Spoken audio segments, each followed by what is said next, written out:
nagsimula sa patikim-tikim.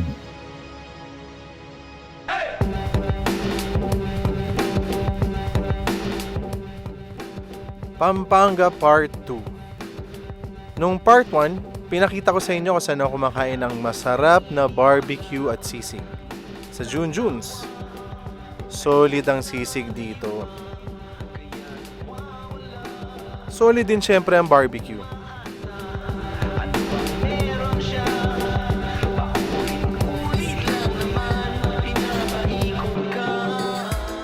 Pero tuwing nagagawi kami sa parte na to ng Pampanga, hindi kami humihinto sa gas station na paborito namin. Sa Lakeshore, mula kasi dito na-discover namin na may masarap na ensaymada. By accident, nag-bathroom break, naghanap ng makakain. Sabi na tsambahan namin, wow, sarap pala ng ensaymada dito.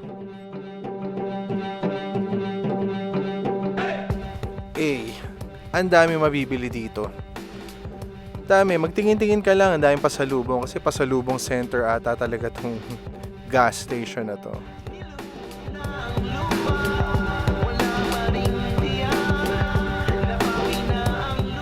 Pero sa isang sulok, makikita natin may nagbebenta ng suman, tamales, at saka mga kakanin. Atin ang pansinin.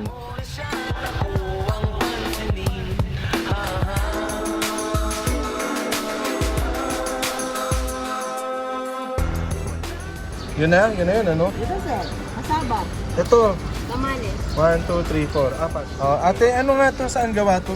kabalansyan po. Kabalansyan, K o C? C, Kabalansyan. Specialty na kabalansyan ang tamales po. tamales. Ano naman? Sir, yung ginataan po, tsaka ginataan, tapos may manok siya sa loob at saka manok, Saka paminta may itlog, di ba? Itlog, Tapos yung nakainin na, lalagyan pa ng ketchup din na. hindi na po. Okay, thank you. Grabe sir.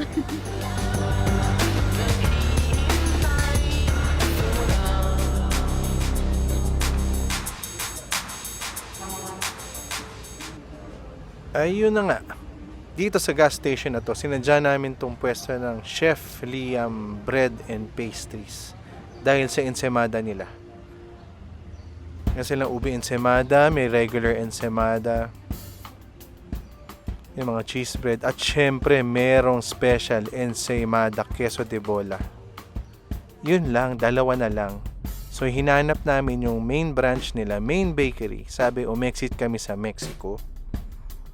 Tapos lumiko dun sa vacant lot at makikita na daw namin yung bagong pwesto. Kakalipat lang ata kasi dati nung pumunta ako, dinayo ko talaga siya, nasa may gas station sila.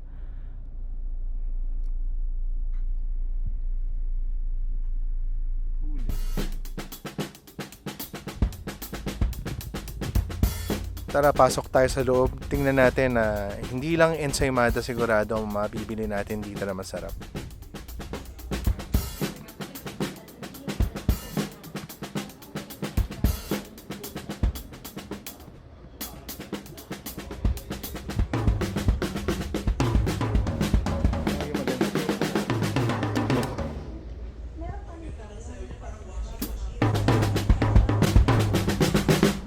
Totoong butter yan, ha? Kitang-kita nyo naman sa Liam's Kitchen. Parang mga army na nakatambay sa barracks ang ensaymada. Handang-handa na sumabak sa gera. Meron ding empanada. Magaling din sila sa kopya. At kung ano-anong mga tinapay. Pero syempre, medyo kilala sila sa ensaymada.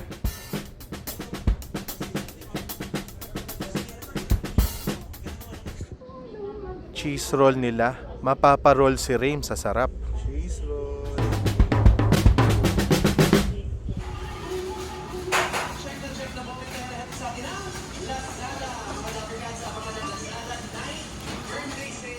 Panoorin natin kung paano ina-assemble yung ensaymada. Yun, galit pala sa butter eh. Sabay dunk sa asukal.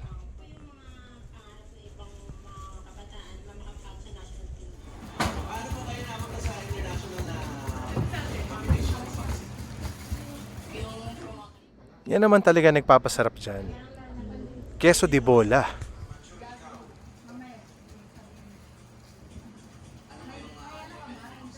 At syempre, marami dapat, no?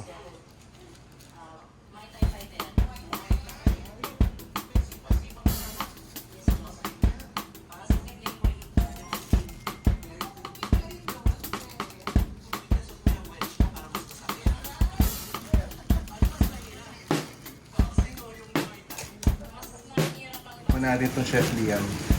Dinaya namin to. Uy! Uhulog pa yung queso. Tingnan naman yung queso de bola. Di ba kadayo-dayo yan? 70 pesos lang yan mga siya. Ang style para hindi madurog yung queso de bola. Medyo gusto mo pit-pitin mo na ganyan.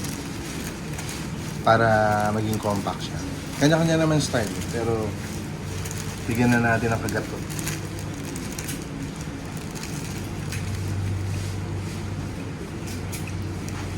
Yun. Yung bread niya hindi mamasa-masa. Magandang klase ito. Sinabi nga ni ate, puro itlog ng pulang ginagamit nila dito, walang itlog na puti. Kaya iba yung lasa nung regular ensaymada nila sa special. Ito natikman namin minsan to. Tuminto kami sa gas station na yun. Ever since binabalik-balikan na namin. Lumipat sila ng pwesto, yung bakery na to. Nahanap pa rin namin, nasa gitna, out of ano eh. Basta walang katabing establishment na nahanap pa rin namin. Pinagtanong namin. Hindi siya ganun katamis. Tapos totoong butter yung pinahid. Ang sarap ng queso de bola.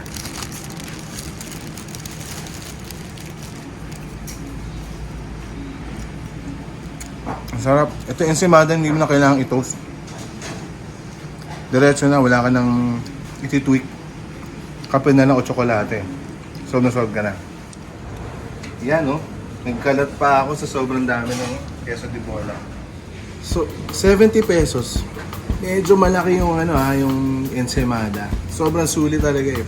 Kapag pupunta kami dito, box-box na yung binibili namin. Tapos binibili na rin namin yung mga kaibigan namin. Dayuhin nyo to, hindi ko alam kung saan pa sila meron. Sa Lakeshore na gas station meron sila. Pero kung sino man ang nakaka-discover nito, maswerte kayo. Alam nyo kung alam na kung anong sarap nito.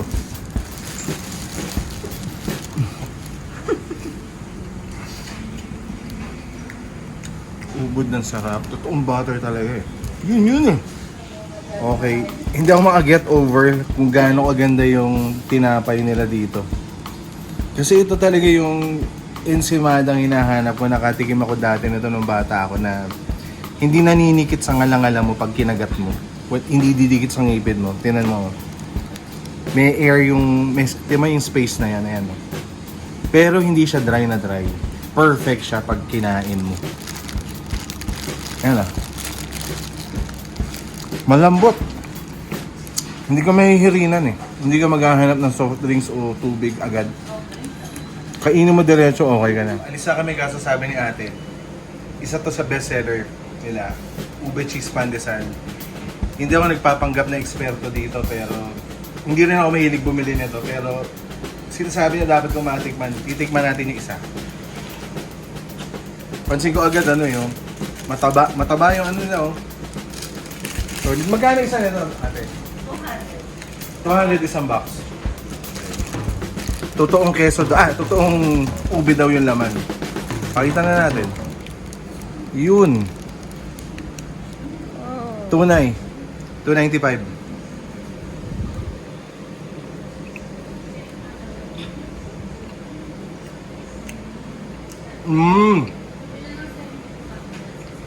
Masarap yung ube na gamit.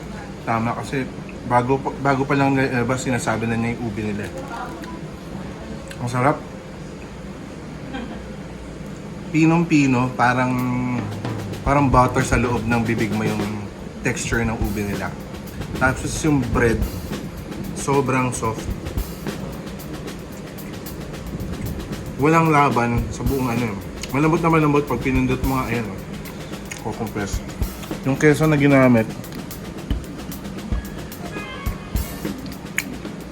regular cheese pero ang sarap kasi yung alat at tamis ng Alat ng keso, tamis ng ube. Pasok. Yung ube talaga yung bentahe dito.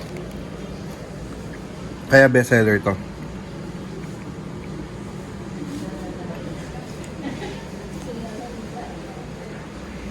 Okay. Sa almusal. Yan, yung assorted kakanin. Matitikman na natin. Yan yung binili ko dun sa may gas station. Tapos yung tamales, ininit ko nung umaga na. Sabi nila bagay kasi pang almusal talaga yan. Steam lang. Iuulam natin sa mga ham na nakita ko. Thank you, Good Guys Daily. Farmer's Ham. Tsaka SNR Ham. Rapsa. Baka nagtataka kayo kung ano yung tamales. Para sa akin yung tamales, para siyang matchang. Matchang ng Pampanga o kaya Batangas. Hindi ko alam kung sino nag-imbento nito. Pero iba-ibang lugar may iba-ibang version ng tamales. Sa US ang tamales, nasa corn husk. Sa tingin ko galing to sa mga Meksikano, dinala dito. Tapos inadapt natin, nilagay natin sa dahon ng saging. Okay, subukan natin. Almusal yung binili kagabi. Kahapon. Ito yung tamales. Tikman na natin agad. Ang tamales hindi siya matigas, talagang malambot siya. Yun. Ang sarap. Tuwing kumakain ako ng tamales, lasang-lasang yung dahon ng saging. Gustong gusto ko yun. Tapos may manok yung agad nung nakain ko. Itong orange na to, hindi ko pa talaga inisip kung ano talaga lasa nito. Meron kaya talaga. Tikman natin. Hindi ko pa hinimay dati. Parang wala naman. Feeling ko kulay lang. Pero ang trip ko sa tamales, hindi kasi siya maalat. Kaya tuwing bumibili ako nito, dinadagdagan ko ng ham o kaya pritong manok, kung ano man yung ulam namin. Ginagawa ko siyang carbohydrates ko. Kumbaga siya yung kanin ko, siya yung tinapay ko. Pero pwede mo rin siyang kainin as is. Sarap siyang almusal, or nga, pag inabot ako ng lunch, uulaman ko na siya ng ulam. Sa case na to, meron kaming ham. Yun!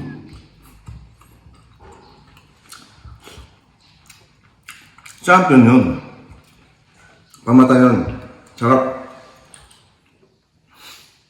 Ako mahilig din ako maglagay ng hot sauce sa tamales. At ito yung favorite hot sauce ko. Hot sauce ko. Sunshine. Nabibili ito sa Binondo. May lasa itong kakaiba. Tsaka amoy. May amoy na iba yan. Sarap. Yun. Lagyan natin ang itlog.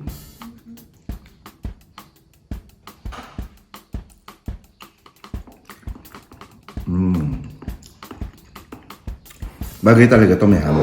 Lagyan natin ang ham, Farmer's Ham. Good Guys Deli. The best din to. Grabe. Masarap.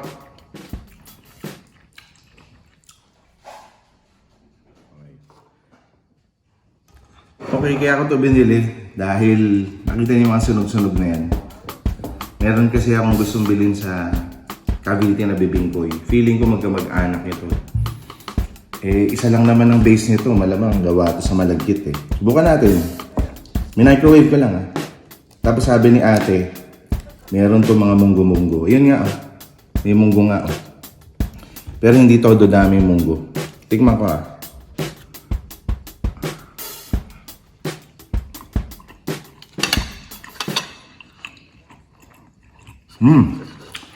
Hindi matamis.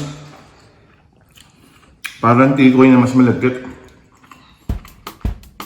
Pero kasi ang ganda ng galapong. Ang sarap sang pakiramdam sa bibig.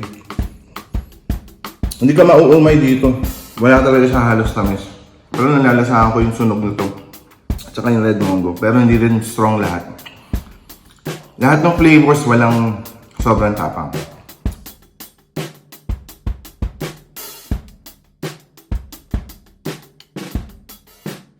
Yes, subukan na natin tong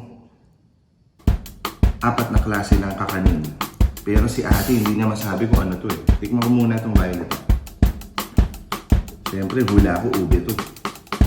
Gawa daw to lahat sa Pampanga. Siyempre, Cabalantian. Natin.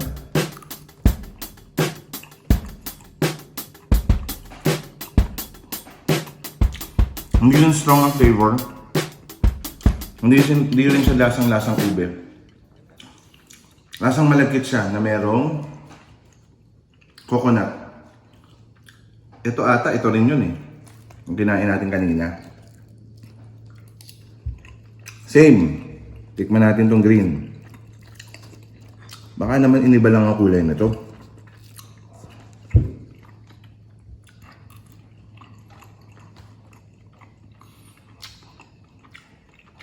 Ang sarap nito. Nakikita niyo yan? Alam niyo ano lasa? Lasang kanin na green. Wala rin masyadong lasa, pero malagkit, malagkit. Tingnan natin yung dilaw.